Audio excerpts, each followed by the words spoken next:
Good morning, ladies and gentlemen. It's my pleasure to be with you today. And I would like to thank Ahliya University for such interesting conference. I will be taking you from a global perspective to a local perspective now and share an important topic with you on knowledge sharing, which links directly to the reason for us being here today. My topic today will include the following uh, points, which is knowledge and competitive advantage, sustainable knowledge sharing, higher education institutes and knowledge sharing, enablers and barriers in knowledge sharing, and some of the research findings, and I will end up with the recommendation. I think the quality of the slides do not look very... is it the original that I sent? The font has changed. Anyway, anyway. Okay. To start with, what is knowledge? Knowledge is the intellectual asset and the basis for which organizations obtain competitive advantage. Usually, knowledge has two types. One type is very easily to obtain, which is the explicit knowledge. You can find it in the books, webs, and everywhere. The other one, which is the more important and difficult to obtain, which is the tacit knowledge and the implicit knowledge. This type of knowledge is usually in the people's minds, their experience, their skills, the values that they have, and usually that's the type of knowledge which is difficult to get. Organizations usually learn when they face problems. Once they face problems, they go and look for how to solve these problems, look for knowledge and share that knowledge. And this is a way for learning for future. The competitive advantage of the institutions or organizations usually come from combining the explicit and the tacit knowledge together.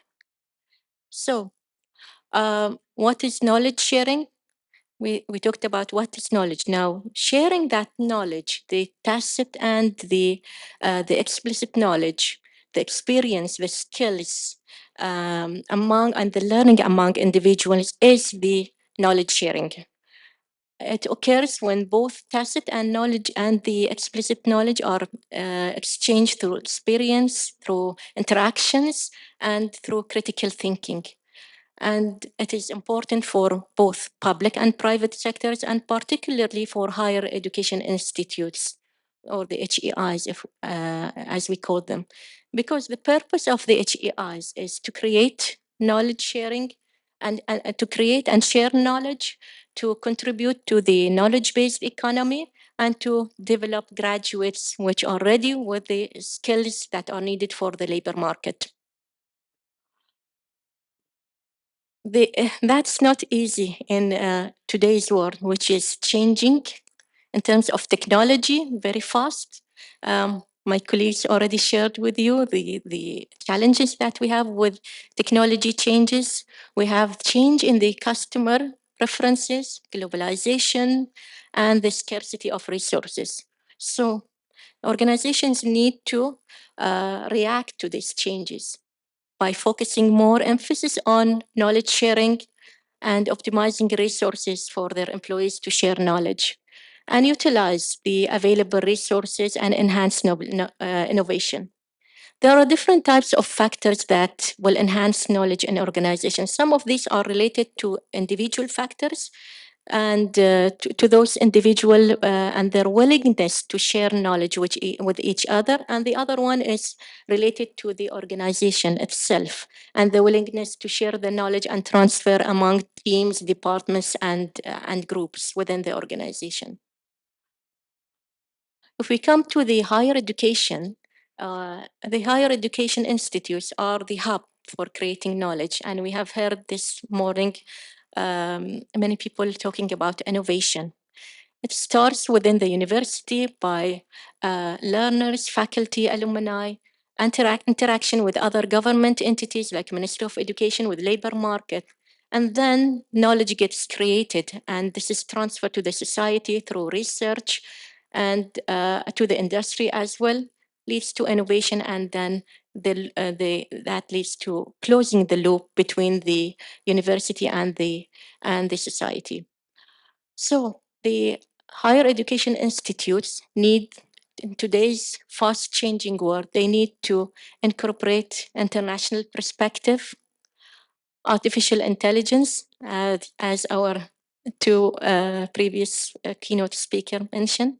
In such fast changing environment, they need to produce graduates who are ready for labor market needs, and they need to produce knowledge through research, teaching, and learning. What has been happening over these 2 days, sharing of research, producing research, that is something that contributes to this. And they need also to adapt to technological advancement, the fast changing technological advancement, market needs, and to the global challenges. By this, they will be contributing really to the SDG number 4, which is the quality education. Sorry. Can you change?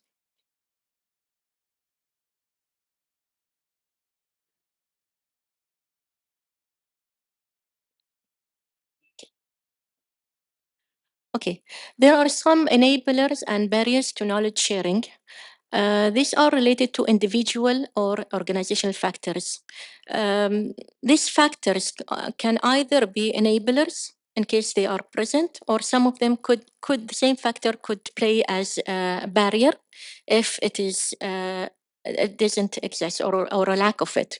Individual factors are related to the attitude of individuals towards knowledge sharing and their willingness to share knowledge with each others, the trust that they have in a specific organization, their commitment, and what is their personal expectation of sharing knowledge among each others. It also relates to some demographic factors like age and genders in certain societies, and also the workload and capacity. In some organization, we can hear that people say we're too busy, especially the faculty members are too busy to share knowledge. So we need to look at these factors and take them into consideration.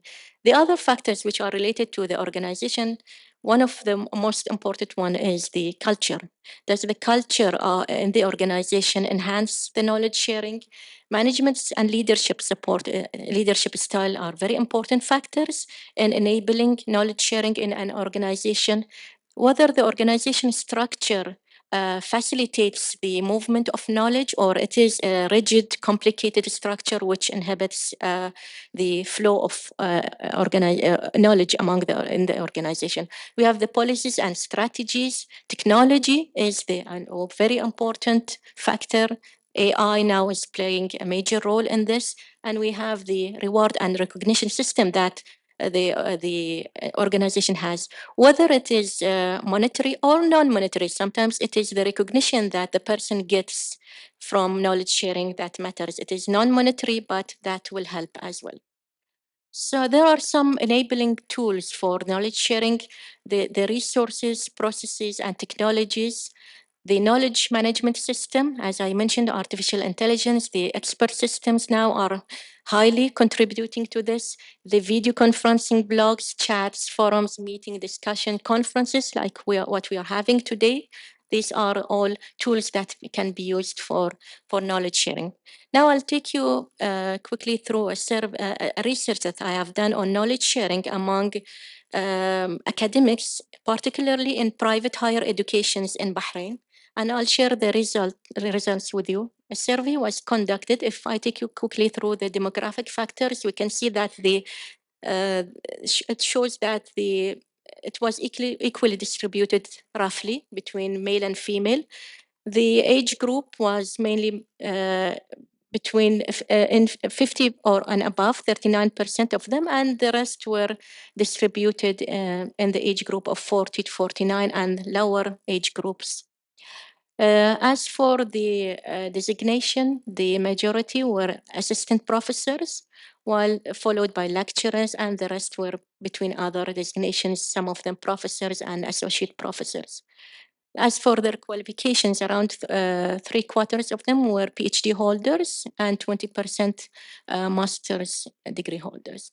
So the findings is that the most used knowledge sharing practices in the private higher education institute in Bahrain were through staff meetings, training sessions, the policies, procedures of the higher education institutes, and their website and intranet. And the most important organization factors that contribute to this are the organization culture. Culture is very important, which came as the most important. The leadership style, technology within the university that facilitates for the knowledge transfer or knowledge sharing, and the organization structure. If we look at the other individual factors, the first one was the faculty members or academics said that they share knowledge in order to enhance their career. The second factor was that they want to support management strategic objectives, and then followed by satisfying self-fulfillment needs, which is an important factor. And the last one was recognition, being it whether monetary or non-monetary factor. An interesting finding is that academics do not see major barriers to knowledge sharing, which is a good news. I mean, in higher education institutes in Bahrain. They indicated that workshops, training sessions are very effective in transferring knowledge, followed by scientific conferences and lectures and journals and articles, which is what is happening over these 2 days. And it was interesting to see that the academics indicated that they don't hoard their knowledge. They don't want to hide their knowledge. They don't see that the knowledge is their power and they want to hide it. It's the opposite. They want to share it. They want to share it with their colleagues. So with appropriate strategies by management, they can enhance that practice and let them share with their colleagues. The results confirmed earlier research in this field with some variation of the priority of the factors, and that depends on the culture and which differs from a country to another.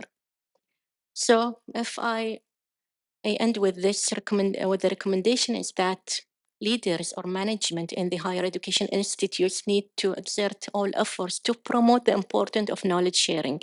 This comes as an integral part of the knowledge management concept.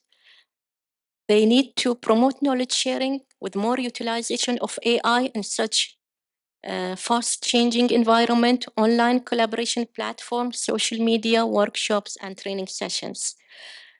They need to better utilize the scientific conferences and academic journals, and they need to involve employers. They need to get industry on board. What they produce in the research, they need to link it with industry needs and to close the loop with industry. So as per the results, the leaders of HEIs need to support and have have a supportive organizational culture, create trust within their organization. They need to have appropriate technology and structure. And we have seen that recognition and especially the non-monetary reward at higher designation works very well in knowledge sharing in higher education institutes. And by this, I end my presentation and hope you enjoyed it. Thank you.